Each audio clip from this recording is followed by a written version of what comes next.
+1 പ്രവേശനോത്സവം നടത്തി. Ochira government higher secondary സ്കൂളിലാണ് പ്രവേശനോത്സവം നടത്തിയത്.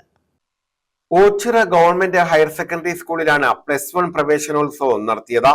ഇതിന്റെ ഭാഗമായി സ്കൂൾ ഓഡിറ്റോറിയത്തിൽ നടത്തിയ സമ്മേളനം CR മഹേഷ് MLA ഉദ്ഘാടനം ചെയ്തു. ജാതി അധ്യാപകൻ നോക്കാറില്ല. നമ്മൾ പഠിച്ച കാലത്തെ പോലെ ഒരു ഉപാധിയുമില്ലാതെ ടീച്ചറെ എൻ്റെ മകനെ ഏൽപ്പിക്കുകയാണ്, എൻ്റെ മകളെ ഏൽപ്പിക്കുക, അവരെ ടീച്ചർ കടിക്കാം, വെടിയെന്ന് വിളിക്കാം, എടായെന്ന് വിളിക്കാം, പള്ളു പറയാം. ഞാൻ പൂർണ്ണമായും ഒരു ഉപാധിയുമില്ലാതെ സ്വാതന്ത്ര്യത്തോടു കൂടി ഏൽപ്പിക്കുകയാണ്. ജില്ലാ പഞ്ചായത്ത് അംഗം നജീബ് മണ്ണയിൽ അധ്യക്ഷത വഹിച്ചു. പ്രിൻസിപ്പൽ അരുണാഞ്ജലി BN സ്വാഗതം പറഞ്ഞു. ഗ്രാമപഞ്ചായത്ത് പ്രസിഡന്റ് N കൃഷ്ണകുമാർ അവാർഡുകൾ വിതരണം ചെയ്തു. ബ്ലോക്ക് പഞ്ചായത്ത് അംഗം കബീർ N സൈൻ, പഞ്ചായത്ത് അംഗങ്ങളായ ലീന പ്രവീൺ, ബിജുജി, PTA പ്രസിഡന്റ് ഷറഫ് ടെലിപ്പാർക്ക, പ്രഥമാധ്യാപിക Kavitha VS, senior assistant Vinod Kumar, Dhanalakshmi, Saranya തുടങ്ങിയവർ പങ്കെടുത്തു. News bureau, Ochira.